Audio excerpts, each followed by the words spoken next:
Louvado seja nosso Senhor Jesus Cristo. Nós vamos fazer a leitura do livro do profeta Daniel, nosso 23º encontro. Daniel, capítulo 7, versículo 9 a 18. Deus dirige a história e a julga. Ouçamos a leitura. Eu continuava olhando. Uns tronos foram instalados e um ancião se assentou, vestido de veste branca como a neve, cabelos claros como a lã. O seu trono era como labaredas de fogo, com rodas de fogo em brasa. Um rio de fogo brotava da frente dele.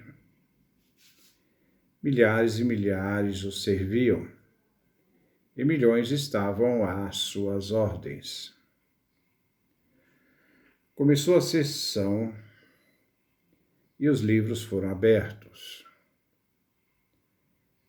Eu continuava olhando, atraído pelos insultos que aquele chifre gritava. Vi que mataram a fera, fazendo-a em pedaços e jogando-a no fogo. Quanto às outras feras, o poder delas foi tirado, mas foi-lhes dado um prolongamento de vida até um tempo determinado. Em imagens noturnas tive essa visão. Entre as nuvens do céu vinha alguém como um filho do homem. Chegou até perto do ancião e foi levado à sua presença. Foi-lhe dado poder, glória e reino, e todos os povos, nações e línguas o serviam. O seu poder é um poder eterno que nunca lhe será tirado. Esse reino é tal que jamais será destruído. Eu, Daniel, me senti com o espírito perturbado dentro de mim. As visões de minha mente me deixaram apavorado. Cheguei perto de um dos presentes e lhe perguntei o que era tudo aquilo. Ele me respondeu, dando-me a explicação completa.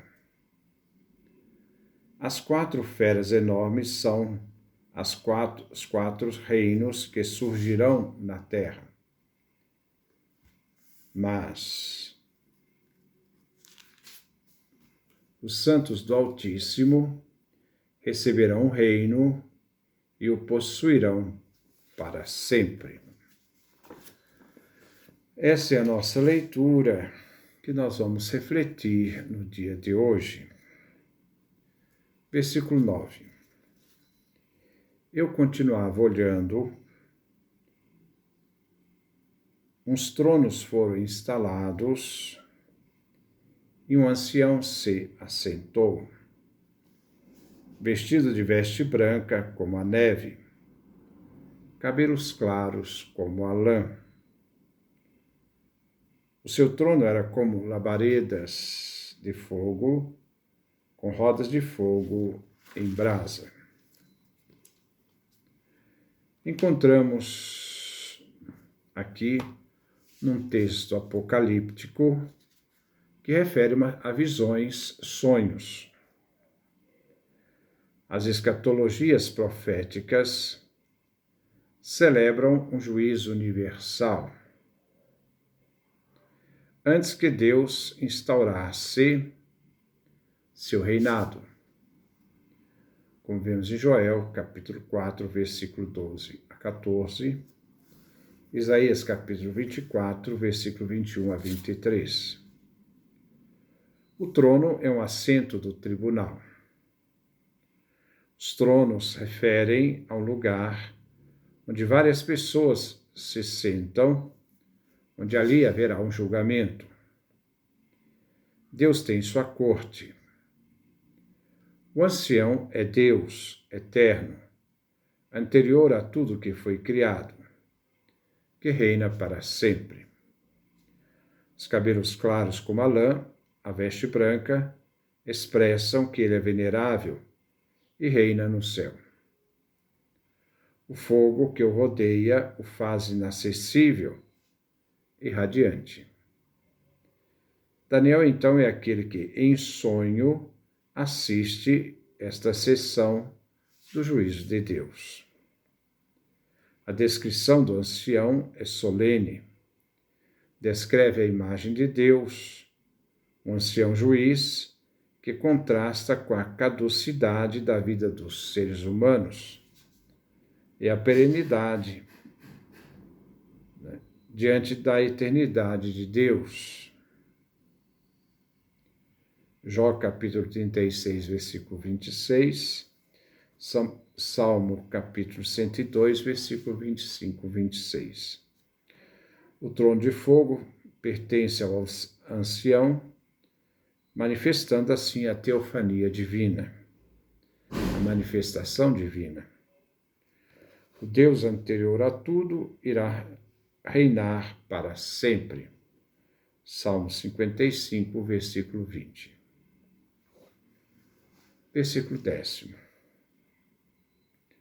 Um rio de fogo brotava da frente dele. Milhares e milhares o serviam, e milhões estavam às suas ordens.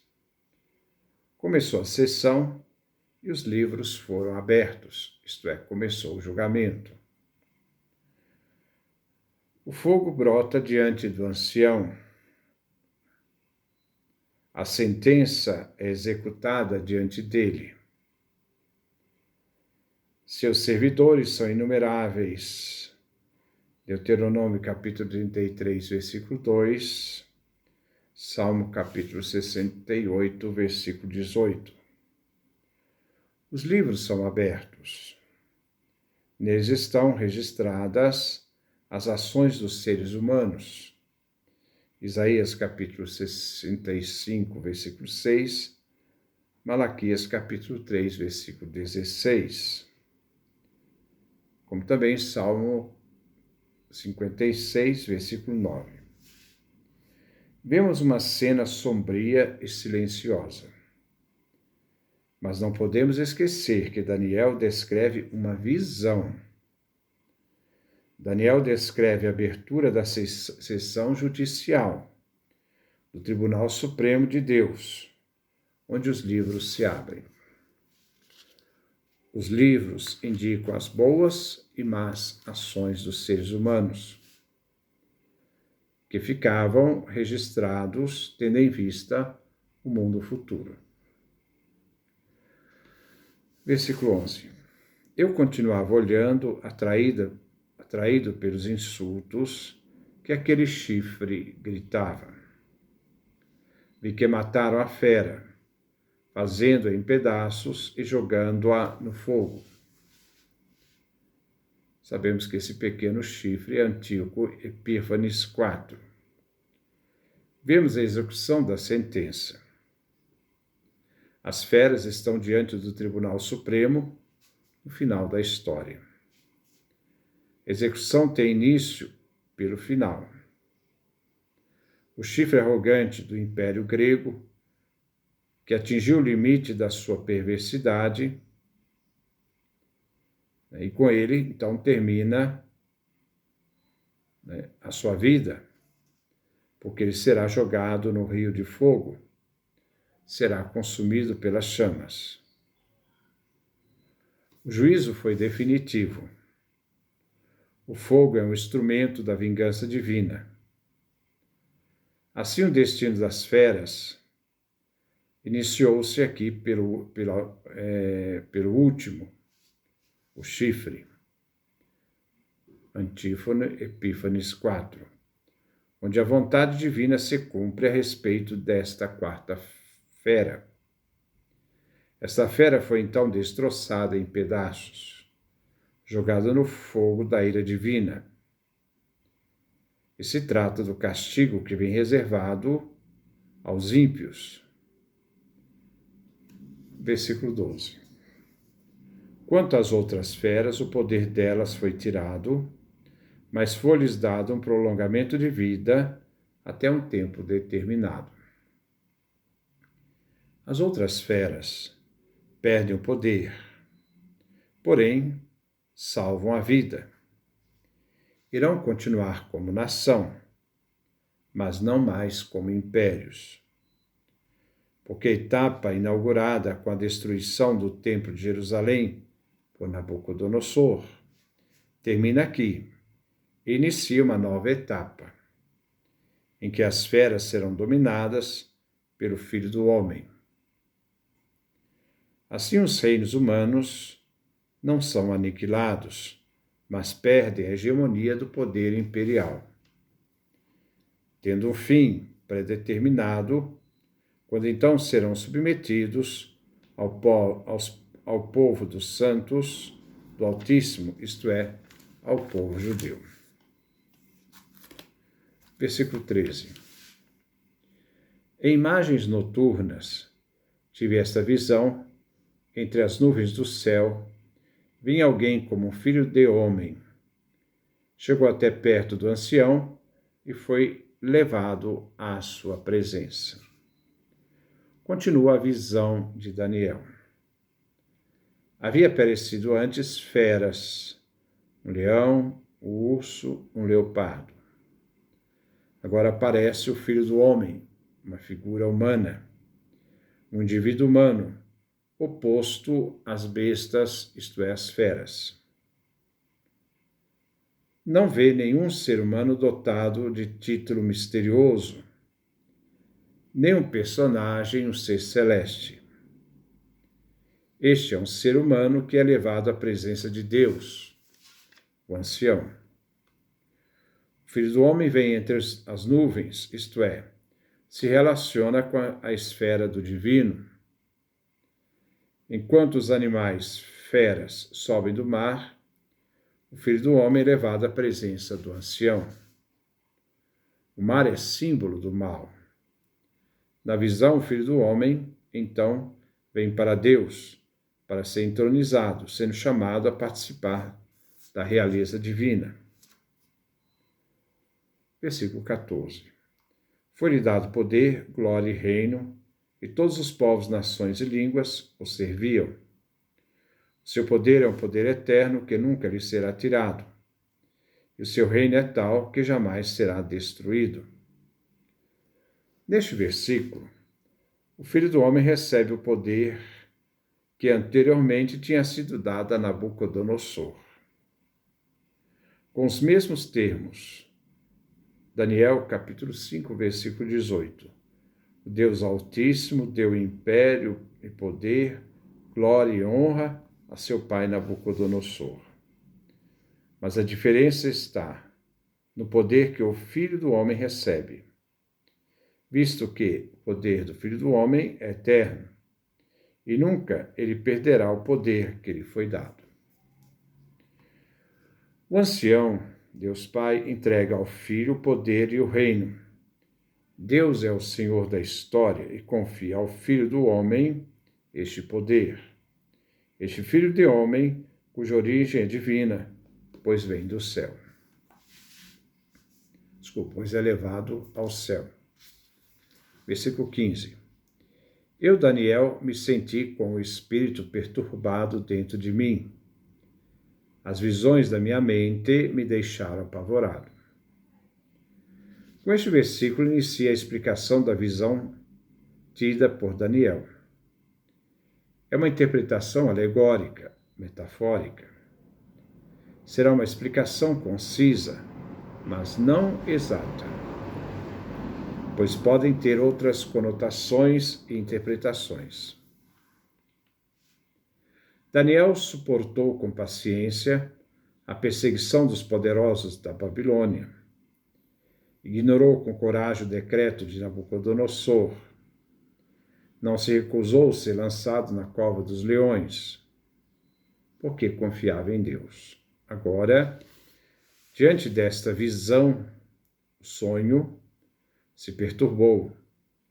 Primeiramente, provocada pelas imagens violentas de seu sonho, depois pelo significado das visões que o perturba. Versículo 16. Cheguei perto de um dos presentes e lhe perguntei o que era tudo aquilo. Ele me respondeu, dando-me a explicação completa. Neste versículo, chama a atenção de que Daniel, que interpreta os sonhos de Nabucodonosor, no capítulo 2 e 4, agora precisa de um intérprete para entender o seu sonho. Daniel então pergunta pelo significado da visão que teve durante o sonho, e um dos personagens presentes na sessão do tribunal responde. Este personagem era um dos anjos que participavam da corte divina. Versículo 17. As 4 feras enormes são os 4 reinos que surgirão na terra. A interpretação do texto aqui não é precisa.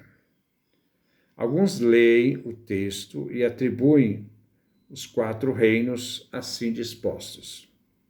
Primeiro, babilônios e medos, depois persas, gregos e romanos. Segundo, os judeus posteriores identificam a 4ª besta, a fera, com o Império Islâmico, o Império Turco-Otomano. Mas foi a leitura messiânica do texto que condicionou a identificação dos reinos. Assim, nesta leitura, o 4º reino seria o Império Romano, se pensava na primeira vinda do Cristo. A interpretação deste versículo se torna assim incerta. Versículo 18. Mas os santos do Altíssimo receberão o reino e o possuirão para sempre. No versículo 17, o anjo responde a Daniel sobre os 4 reinos que virão sobre a face da terra. Mas se virão no futuro, então não poderiam significar os reinos babilônicos, medos e persas, que já haviam vindos. O texto fala de um futuro. Agora, neste versículo 18, fala daqueles que possuirão o reino para sempre, isto é, os judeus, os santos do Altíssimo. A interpretação aqui não é messiânica, vinda do Messias. Se cada fera representa um império, assim o Filho do Homem também representa um povo. O povo de Deus, os santos do Altíssimo, o povo judeu. Não tem sentido uma visão que abarca 4 feras, 4 reinos, depois ser substituído por um homem, mas por outro povo. Quem figura é o Filho do Homem, isto é, o povo de Deus. Este povo forma os santos do Altíssimo. É a comunidade de Israel, povo escolhido e consagrado, o povo que na terra corresponde ao povo dos santos do céu. Mas devemos ter em mente que os santos do Altíssimo não formam um império, mas um modo novo de consagração a Deus, que garante a eleição do povo de Israel, o povo fiel. Então, esse é o nosso comentário ao livro de Daniel. Depois nós vamos continuar do versículo 17 até o final do capítulo. Que Deus nos dê a sua graça, a sua bênção, a sua face resplandeça sobre nós.